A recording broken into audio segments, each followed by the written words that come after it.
2016 ಎಷ್ಟು ಬಂತು? ಕೇವಲ 3.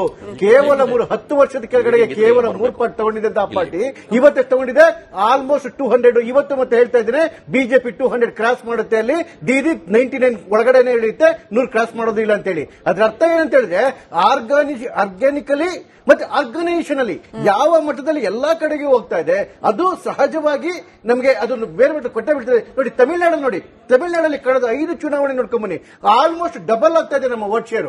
ನಾವಿವತ್ತೆಲ್ಲ ಗೆದ್ದುಬಿಟ್ಟಿದೀವಿ ಅಂತ ಹೇಳಲ್ಲ, ಅದು ನಮ್ಮ ವೋಟ್ ಶೇರ್ ನೋಡ್ಕೊಂಬನ್ನಿ. ಅಣ್ಣಾಮಲೈ ಟಿಕೆಟ್ ಕೊಡ್ಲಿಲ್ಲ, ಯಾಕೆ ಸ್ವತಂತ್ರವಾಗಿ ಫೈಲ್ ಮಾಡಲ್ಲ? ಆರ್ ಯು ನಾಟ್ ಕಾನ್ಫಿಡೆಂಟ್ ಇನ್ ತಮಿಳುನಾಡು? ಆತ್ಮವಿಶ್ವಾಸ ಇಲ್ವಾ? ಅದಕ್ಕೆ ಉತ್ತರವನ್ನ ಅಣ್ಣಾಮಲೈ ಅವರೇ ಕೊಟ್ಟಿದ್ದಾರೆ. ಇಲ್ಲಿ ನಾನು ಇದ್ರಲ್ಲಿ ಕೂತ್ಕೊಂಡು ಹೇಳೋ ಅವಶ್ಯಕತೆ ಇಲ್ಲ, ಅಣ್ಣಾಮಲೈ ಅವರೇ ಕೊಟ್ಟಿದ್ದಾರೆ.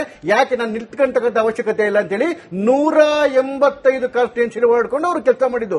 ಚುನಾವಣೆಯಲ್ಲಿ ಗೆಲುವು ಬರುತ್ತೆ, ಸೋಲಾಗುತ್ತೆ, ಅದು ಬೇರೆ ಪ್ರಶ್ನೆ. ಆದ್ರೆ ಎಷ್ಟು ದೊಡ್ಡ ಮಟ್ಟದಲ್ಲಿ ನಾವು ತಳಮಟ್ಟದಿಂದ ನಾವು ಪಕ್ಷವನ್ನು ಕಟ್ಕೊಂಡ್ ಬರ್ತಾ ಇದೀವಿ ಅಂತೇಳಿ ಈಗಲೂ ಮತ್ತೆ ನಾನು ಅದೇ ಮಾಡಿ ಹೇಳ್ತೇನೆ. ಮುಂದಿನ ಚುನಾವಣೆ ಈಗ ಇನ್ನೂ ಏನಾಗುತ್ತೆ ಅಂತ ಗೊತ್ತಿಲ್ಲ, ಈಗಲೂ ಕೂಡ ಹೇಳ್ತೇನೆ, ಬರೋದು NDA ಸರ್ಕಾರವೇ. ತಮಿಳುನಾಡಲ್ಲಿ ಬರೋದು NDA ಸರ್ಕಾರವೇ, ಮುಂದೆ ಬರೋದು ಕೂಡ NDA ಸರ್ಕಾರವೇ. ಹಾಗಾಗಿ ನೋಡಿ, ಕೇರಳದಲ್ಲೂ ಕೂಡ ಸಪೋರ್ಟ್ ಮಾಡ್ತೀರಾ ಅಂತ ನೀವು ಟಿವಿಗೆ ಸಪೋರ್ಟ್ ನಾವು ಟಿವಿಗೆ ಸಪೋರ್ಟ್ ಮಾಡ್ತೀವಿ, ಟಿವಿಗೆ ನಮಗೆ ಸಪೋರ್ಟ್ ಮಾಡೋದು ಸಪರೇಟ್ ಪ್ರಶ್ನೆ. ನಾನು ಯಾರು ವೈಯಕ್ತಿಕವಾಗಿರಲ್ಲ, NDA ಸರ್ಕಾರವೇ ಬರುತ್ತೆ. ಕೇರಳದಲ್ಲೂ ಕೂಡ, ಕೇರಳದಲ್ಲಿ ಕಡೆ ಚುನಾವಣೆ ನಮ್ದು ಎಷ್ಟಿಟ್ ಬಂದಿತ್ತು? 0 ಇತ್ತು, ಇವತ್ತು 2. ಆದ್ರೆ ಇವರು ಏನು ಎಡೆಯವರು ಹೇಳ್ತಿದ್ರು, ಕಾಂಗ್ರೆಸ್ನ ಪರಿಸ್ಥಿತಿ ನೋಡ್ಕೊಂಬನಿ. ಅಸ್ಸಾಮು ಹೊಗೆ, ಪಶ್ಚಿಮ ಬಂಗಾಳ ಹೊಗೆ, ನಿಮ್ಗೆ ಇದೆ ಆಂಧ್ರದಲ್ಲಿ ಹೊಗೆ, ತಮಿಳುನಾಡಲ್ಲಿ ಹೇಳಿದ್ನಲ್ಲ, ಯಾವ್ಯಾವ ಪಕ್ಷಗಳಿದಾವೆ ಆ ಪಕ್ಷಗಳ ರಕ್ತ ಕುಡ್ಕೊಂಡು ಇವ್ರು ಇರೋದು ಬಿಟ್ಬಿಟ್ರೆ, ಇವತ್ತು ಕೇರಳದಲ್ಲೂ ಕೂಡ ಏನು ಮುಸ್ಲಿಂ ಲೀಗಿನ ಬೆಂಬಲದಿಂದ ಇವರು ಬಂದಿದ್ದಾರೆ ಬಿಟ್ಬಿಟ್ರೆ, ಸ್ವಂತವಾಗಿ ಸುಧಾಕರ್ ಹೊಸಳ್ಳಿ ಅವರೇ, 27% ಮುಸ್ಲಿಂ ಜನಸಂಖ್ಯೆ, 18% ಕ್ರಿಶ್ಚಿಯನ್ ಜನಸಂಖ್ಯೆ ಕೇರಳದಲ್ಲಿ. ಏನು ಮಾಡಕ್ಕಾಗ್ತಿಲ್ಲ. RSS ಕೇಡರ್ ಇದೆ, ಆದ್ರೆ ಏನು ಮಾಡಕ್ಕಾಗ್ತಿಲ್ಲ ಅಥವಾ ಏನು ಮಾಡ್ತಿಲ್ಲ. ಏನಾಗ್ತದೆ ಬಿಜೆಪಿ? ಶ್ರೀಲಕ್ಷ್ಮಿ, ಒಳ್ಳೆ ಪ್ರಶ್ನೆ. ನೋಡಿ, ಈ ಪಂಚರಾಜ್ಯ ಚುನಾವಣೆ ಇದೆಯಲ್ಲ, ಹಿಂದುತ್ವ ಮತ್ತು ಭಾರತೀಯತೆ ಗೆಲುವು ಕೊಟ್ಟಿದೆ. ನೀವು ಗಮನಿಸಿ, ಇನ್ಕ್ಲೂಡಿಂಗ್ ತಮಿಳುನಾಡು. ಈಗ ವಿಜಯ್ ಅವ್ರದ್ದು ವೆಸ್ಟ್ ಬೆಂಗಾಲ್ ಹಿಂದುತ್ವ ಗೆಲುವ ಭಾರತೀಯತೆ, ಹಿಂದುತ್ವ ಮತ್ತು ಭಾರತೀಯತೆ, ಹಿಂದುತ್ವ ಮತ್ತು ಭಾರತೀಯತೆ ಎರಡು ಒಂದೇನೆ. ಹಿಂದುತ್ವ ಅಂದ್ರೆ ನಾನು ಹೇಳ್ತೀನಿ, ಕೇಳಿಸ್ಕೋಬೇಕು, ಕೇಳಿಸ್ಕೊಳ್ಳಿ ಸರ್, ನಾನು ಕೇಳಿಸ್ಕೊಳ್ಳಿ. ತಮಿಳುನಾಡಲ್ಲಿ ಇವತ್ತು ವಿಜಯ್ನ ಗೆಲುವು ಅದು ಹಿಂದುತ್ವಕ್ಕೆ ದೊರಕಿರೋ ಗೆಲುವು. ಶ್ರೀಲಕ್ಷ್ಮಣ, ಏನು DMK ಸ್ಟಾಲಿನ್ ಹಿಂದುತ್ವದ ವಿರುದ್ಧ, ಹಿಂದೂ ಧರ್ಮದ ವಿರುದ್ಧ ನಿರಂತರವಾಗಿ ದಾಳಿ ಮಾಡಿದ್ರು, ಅದರ ಪ್ರತಿಫಲ ಇದು. ಹೇಳಕ್ ಕೇಳ್ಕೊಳ್ಳಿ ನೋಡಿ, 1 ನಿಮಿಷ ಕೇಳಿ. ನಿಮಗೆ ಅಸ್ಸಾಂನಲ್ಲಿ ಹಿಂದುತ್ವ ಮತ್ತು ಭಾರತೀಯತೆಯ ಪ್ರತೀಕ, ವೆಸ್ಟ್ ಬೆಂಗಾಳಲ್ಲಿ ಹಿಂದುತ್ವ ಮತ್ತು ಭಾರತೀಯ ಪ್ರತೀಕ, ತಮಿಳುನಾಡಲ್ಲಿ ಹಿಂದುತ್ವ ಮತ್ತು ಸಾರಿ ಟು ಡಿಸ್ಅಗ್ರಿ.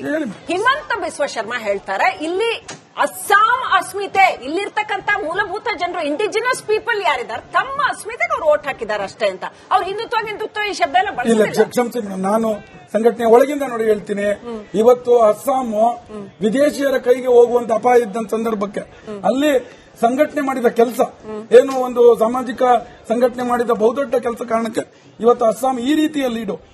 ಇನ್ನೊಂದು ಹೇಳ್ತೀನಿ ನಾನು, ಹಿಂದುತ್ವದ ವಿರುದ್ಧ ಇವರು ಹೇಳಿದ್ರು ಕ್ರಿಶ್ಚಿಯನ್, ಇವರು ವಿಜಯ್ ಅಂತ. ಒಂದು ನಿಮಿಷ ಸುಧಾಕರ್ ಅವರೇ, ಗೆದ್ದ ಅಭ್ಯರ್ಥಿಗಳಿಗೆ ಟಿವಿಸಿ ಮುಖ್ಯಸ್ಥ ವಿಜಯ್ ಬುಲಾವ್ ನೀಡಿದ್ದಾರೆ. ಚೆನ್ನೈಗೆ ಬರುವಂತೆ ಗೆದ್ದ ಅಭ್ಯರ್ಥಿಗಳಿಗೆ ವಿಜಯ್ ಸೂಚನೆಯನ್ನ ನೀಡಿರುವಂತದ್ದು. ಸೊ ಬನ್ನಿ, ಮುಂದೆ ಏನ್ ಮಾಡಬೇಕು ಅಂತ ಹೇಳಿ ಕೆಲವೇ ಕ್ಷಣಗಳಲ್ಲಿ ಅಭ್ಯರ್ಥಿಗಳ ಜೊತೆ ವಿಜಯ್ ಸಭೆಯನ್ನ ನಡೆಸ್ತಾರೆ. ಸಭೆಯನ್ನು ನಡೆಸಿ ಮುಂದಿನ ರಣತಂತ್ರವನ್ನ ರೂಪಿಸ್ತಾರೆ, ಸರ್ಕಾರವನ್ನ ರಚನೆ ಮಾಡೋದಕ್ಕೆ. ಸೊ ಏನ್ ಮಾಡಬೇಕು ಮುಂದೆ, ಕಾಂಗ್ರೆಸ್ ಜೊತೆ ಕೈ ಜೋಡಿಸೋದಾ ಹೇಗೆ ಅಂತ ಹೇಳಿ ಪ್ರತಿಯೊಂದನ್ನು ಕೂಡ ಚರ್ಚೆಯನ್ನ ಮಾಡ್ತಾ ಹೋಗ್ತಾರೆ ಟಿವಿಕೆ ಮುಖ್ಯಸ್ಥ ವಿಜಯ್. ಪ್ರಮುಖವಾಗಿ ಶಶಿಕಾಂತ್ ಹೆಡಾಳಿ ಅವರೇ, ನೀವು ಹೇಳ್ತಾ ಇದ್ರಿ ಉತ್ತರದಲ್ಲಿ ಮಾತ್ರ ನಡೆಯುತ್ತೆ, ದಕ್ಷಿಣದಲ್ಲಿ ಏನೂ ನಡೆಯಲ್ಲ ಅಂತ. ಸೊ ಅಲ್ಲಿ ಈಗ ಸೋತಾಗ ಒಂಥರ ಗೆದ್ದಾಗ ಒಂಥರ ಹೇಳಿಕೆಗಳನ್ನ ಕೊಡ್ತಾ ಇದ್ದೀರಾ ನೀವು. ಯಾಕೆಂತಂದ್ರೆ ಅಲ್ಲಿರೋದು ಇವಿಎಂ ಮಿಷನ್, ಇಲ್ಲಿರೋದು ಇವಿಎಂ ಮಿಷನ್ ಅಲ್ವಾ? ಏನಾದ್ರೂ ಇವಿಎಂ ಮಿಷನ್ ಬದಲಾವಣೆ ಆಗುತ್ತಾ? ಅಲ್ಲ, ಇವಿಎಂ ಮಿಷನ್ ಏನಾದ್ರೂ ಬದಲಾವಣೆ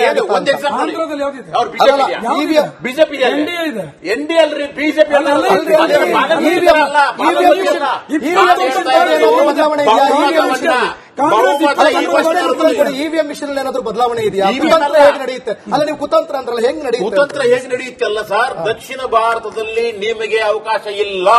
ದಕ್ಷಿಣ ಭಾರತದಲ್ಲಿ ಇವತ್ತವರೆಗೂ ಯಾವುದೇ ರಾಜ್ಯದಲ್ಲೂ ಸಹಿತ ನೀವು ಬಹುಮತವನ್ನ ನೀವು ತೆಗೆದುಕೊಂಡಿಲ್ಲ.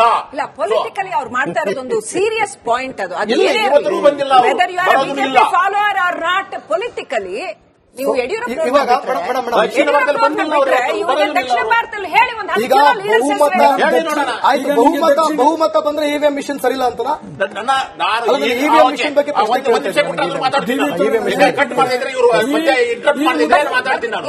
ಅರ್ಥ ಮಾಡ್ಕೊಳ್ಳಿ, ಇವಿಎಂ ಮಿಷನ್ ಅಂತಂದ್ರೆ ಎಲ್ಲಾ ರಾಜ್ಯಕ್ಕೂ ಅಪ್ಲೈ ಮಾಡೋದಿಲ್ಲ ಅವರು, ಗೊತ್ತಾಯ್ತಾ? ಎಲ್ಲಿ ತಮಗೆ ಬೇಕಾಗಿದೆಯೋ, ಒಂದ್ ನಿಮಿಷ ನೋಡಿ, ಅದಕ್ಕೆ ಹೇಳಿದ್ರು, ಎಲ್ಲಿ ತಮಗೆ ಬೇಕಾಗಿದೆಯೋ ಅಲ್ಲಿ ಇವಿಎಂ ಕೆಲಸ ಮಾಡುತ್ತೆ. ಎಲ್ಲಿ ತಮಿಳುನಾಡಿನಲ್ಲಿ ಇವಿಎಂ ಮಷಿನ್ ತಂದ್ಬಿಟ್ಟು ಬಿಜೆಪಿಗೆ ಬಹುಮತ ತರುತ್ತಂದ್ರೆ ಜನ ಸುಮ್ಮನೆ ಇರೋದಿಲ್ಲ. ಅವ್ರಿಗೆ ಗೊತ್ತಿರುತ್ತೆ, ಗಾಳಿ ದಿಕ್ಕು ನೋಡ್ಕೊತಾರೆ. ನೋಡ್ಕೊಂಡ್ಬಿಟ್ಟು ಕೇರಳದಲ್ಲಿ, ದಕ್ಷಿಣ ಭಾರತದಲ್ಲಿ ದಕ್ಷಿಣ ಭಾರತದಲ್ಲಿ ನಿಮ್ಮ ಇವಿಎಂ ಕೆಲಸ ಮಾಡೋದಿಲ್ಲ, ನಿಮ್ಮ ಎಸ್ಐಆರ್ ಕೆಲಸ ಮಾಡೋದಿಲ್ಲ, ನಿಮ್ಮ ಕುತಂತ್ರಗಳು ಕೆಲಸ ಮಾಡೋದಿಲ್ಲ. ಆದ್ದರಿಂದ ನಿಮ್ಮದು ಏನಿದ್ರು ಆಟ ಟೋಪ ಉತ್ತರ ಭಾರತದಲ್ಲಿ ಧರ್ಮಾಧಾರಿತವಾಗಿ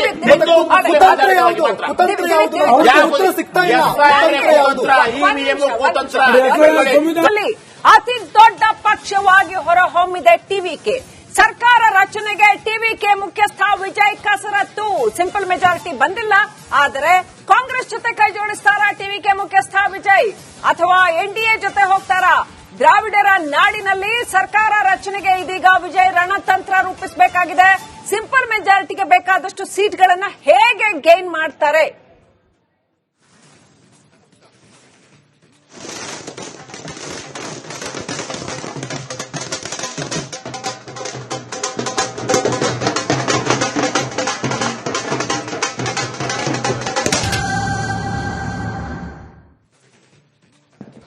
ಆಲ್ ರೈಟ್, ಪಂಚರಾಜ್ಯ ತೀರ್ಪಿಗೆ ಸಂಬಂಧಪಟ್ಟಂತೆ ಇನ್ನಷ್ಟು ಅಪ್ಡೇಟ್ ಬರ್ತಾ ಇದೆ. ಸಂಭ್ರಮಾಚರಣೆಯ ದೃಶ್ಯಗಳು.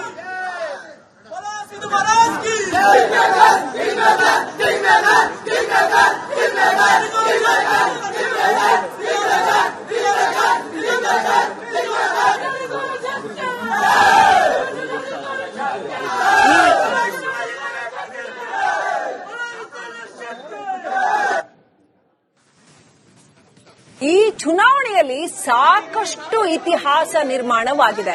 ವೀಕ್ಷಕರ, ಈ ಕ್ಷಣದಿಂದ ನೋಡಿ, ಇನ್ನು ಸರ್ಕಾರ ಫಾರ್ಮ್ ಆಗೋವರೆಗೂ ಕೂಡ ಅದು ತಮಿಳುನಾಡು ಇರ್ಬೋದು, ಅದು ವೆಸ್ಟ್ ಬೆಂಗಾಲ್ ಇರ್ಬೋದು, ಈವನ್ ಫಾರ್ ಅಸ್ಸಾಂ ಇರ್ಬೋದು, ಅಥವಾ ಕೇರಳ ಇರ್ಬೋದು, ಇಲ್ಲೆಲ್ಲ ಕಡೆ ಈಗ ಈ ದೃಶ್ಯಗಳು ಬಹಳ ಮುಖ್ಯ ಆಗುತ್ತೆ. ಇವೆಲ್ಲ ಐತಿಹಾಸಿಕ ದೃಶ್ಯಗಳು.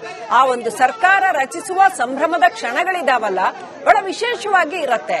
ನೀವು ಕೇರಳದಲ್ಲಿ ನೋಡಿದ್ರೆ ಯುಡಿಎಫ್ ಒಂದು ದಶಕದ ನಂತರ ಬರ್ತಾ ಇದೆ. ಅಲ್ಲೂ ಕೂಡ ಅವ್ರಿಗೆ ಅದು ಸ್ಪೆಷಲ್. ಅಲ್ಲಿ ಸಿಎಂ ಯಾರು ಆಗ್ತಾರೆ? ಕೆ ಸಿ ವೇಣುಗೋಪಾಲ್ ಆಗ್ತಾರ, ರಮೇಶ್ ಚೆನ್ನಿತಾಲಾ ಆಗ್ತಾರ, ಸತೀಶ್ ಅವರು ಆಗ್ತಾರ, ಹೆಂಗೆ ಮುಂತವನು ಹೋಗ್ತಾರೆ? ಈಗೆಲ್ಲ ಸಾಕಷ್ಟು ಪ್ರಶ್ನೆಗಳು, ಸಾಕಷ್ಟು ಕುತೂಹಲ ಕೂಡ. ಹಾಗೇನೆ ತಮಿಳುನಾಡಿಗೆ ಬಂದ್ರೆ ಪಾಪ ಟಿವಿಕೆ ಅವರೇ ಎಕ್ಸ್ಪೆಕ್ಟ್ ಮಾಡಿದ್ರೋ ಇಲ್ವೋ, ಇಷ್ಟು ಬೇಗ ನಾವು ರೆಡಿ ಆಗಬೇಕಾಗತ್ತೆ ಅಂತ ಗೊತ್ತಿಲ್ಲ. ಈಗ ಅವರು they have to figure it out. ಏನು ಸ್ಪೋಕ್ಸ್ ಪರ್ಸನ್ ಯಾರು, ಅಥವಾ ಇದ್ಯಾರು, ಹೆಂಗೆ ಸರ್ಕಾರ ರಚನೆ ಮಾಡ್ತೀವಿ, ಯಾರ ಜೊತೆ ಹೋಗ್ಬೇಕು, ಹೋಗ್ಬಾರ್ದು, so many things to be decided. So TVK ಈಗ ಸಂಭ್ರಮದ ಕ್ಷಣಗಳನ್ನ ಕಾಣ್ತಾ ಇದೆ.